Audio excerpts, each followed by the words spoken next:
बहुत बड़ी कथा है, लेकिन मैं तुम्हें 5 लक्षण बताता हूं जो तुम रोजाना जिससे अगर करोगे तो तुम धर्म को बचा कर रख सकते हो। और अगर इन 5 को नहीं किया तो बाकी जो बड़े बड़े लक्षण हैं वो करके भी कोई फायदा नहीं, क्योंकि जो सबसे महत्वपूर्ण है, कहते ना बिल्डिंग बनाते हैं बड़ी, नींव ठीक नहीं होगी तो बिल्डिंग कितने समय तक खड़ी रहेगी।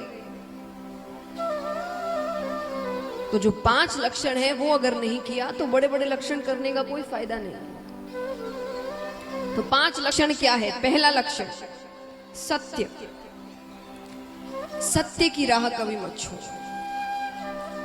राजा हरिश्चंद्र ने पत्नी का विक्रय करके भी सत्य की राह नहीं छोड़ी। आज के समय में मुश्किल है,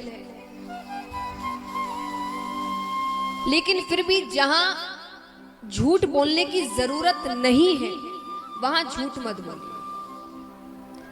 कभी ऐसा हो कि आपके झूठ से कुछ अच्छा हो रहा है, कोई बहुत बड़ा संकट टल रहा है, तो फिर भी ऐसे झूठों को भगवान माफ कर देते हैं। लेकिन जहां जरूरत नहीं वहां झूठ मत बोलिए। जैसे मैं एक उदाहरण आपको देती हूँ, जो यहाँ बैठा हर व्यक्ति दिन में, खास करके जो पुरुष भाई है, दिन में 3 से 4 बार तो पक्का बोलते हैं। कौन सा झूठ? जब आपको किसी से मिलने जाना है, आपने एक समय बांधा है मिलने का, वो समय पार हो चुका, वो व्यक्ति वहां खड़ा आपका इंतजार कर रहा है, उसने आपको फोन किया, कहाँ हो? आप कहते हैं बस 5 मिनट रास्ते में है, और आप घर से निकले भी नहीं हैं। है कि नहीं? सब सारे ला रहे हैं। अब इस समय झूठ बोलने की जरूरत है? अरे वो थोड़ा चिल्लाएगा सामने से, और क्या होगा? और हम वो चिल्लाहट सुनना नहीं चाहते, इसलिए हम कह देते कि अरे निकल गए रास्ते में। थोड़ा सा चिल्ला देगा, अरे भाई क्या करते हो, मैं कब से खड़ा हूं, ये हूं वो, ठीक है, थोड़ा प्यार से समझा देना। पर यहां झूठ बोलने की जरूरत नहीं थी, पर हम बोलते हैं। बच्चे जब कोई गलती करते हैं, पहले तो मुंह से ना ही निकलता है, भले ही छोटी से छोटी गलती भी है, थोड़ा सा कुछ गया यहाँ पर या टूट गया, किसने तोड़ा? मैंने नहीं। सच्ची बताओ? हाँ मुझसे। अरे जब सच बोलना ही है तो पहली बार में बोल दो। जब पता है कि सच बोलना ही है तो पहली बार में बोल दो, क्योंकि आप जितने झूठ बोलते हैं आपके ऊपर उतना पाप चढ़ता है। कहते ना, जब पाप बहुत बढ़ने लगता है तो पाप का घड़ा फूट गया। तो वैसे एक बड़ा सा घड़ा पड़ा रहता है भगवान के पास, एक एक झूठ बोलते, एक एक चिट गिरती रहती है उस पर। जब वो भर जाता है तो क्यों बोलना? जहां जरूरत नहीं वहां झूठ मत बोलिए। तो पहला लक्षण है सत्य। दूसरा लक्षण है दया, जो खत्म हो चुकी है। आज हमारे सामने सामने गलत काम होते हैं, कोई पीड़ा में है, कोई चिल्ला रहा है, कोई चीख रहा है, हम उसकी मदद नहीं करते। और चलो मदद नहीं करते तो कई ऐसे होते जो वहां से चले जाते हैं मुंह फेर कर। अब उनसे पूछो मुंह फेर कर क्यों गए, तो वो कहेंगे कि हम में इतनी दया है कि हम वो होता देख ही नहीं सकते, इसलिए हम चले गए। लेकिन कुछ तो वहीं खड़े रहते हैं और वहां खड़े खड़े एक क्रूरता का कार्य और करते हैं। क्या करते हैं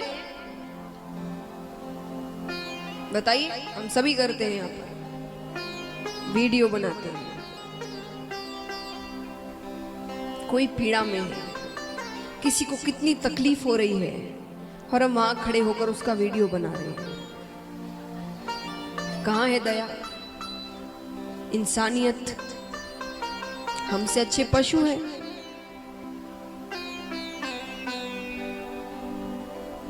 एक पशु आजू बाजू और उसे ऐसा कुछ दिखे जहां कुछ, वो पशु पहले भागता है, और हम खड़े होकर वीडियो बनाते हैं। इंसानियत से बड़ा कोई धर्म नहीं है, ये समझ लीजिए आप। अगर आप अच्छे इंसान नहीं हैं तो आप में कुछ भी अच्छा नहीं है, क्योंकि भगवान ने सबसे पहले आपको इंसान बनाकर ही भेजा है। बाकी सारी चीजें, धर्म, जाति, घर, परिवार, ये सब आते हैं, पहले आप एक इंसान हैं। और अगर आपने इंसानियत नहीं दिखाई अपनी, तो बाकी कितने ही आप बड़ी बड़ी धर्म की बातें कर लीजिए, वो कोई मायने नहीं रखता।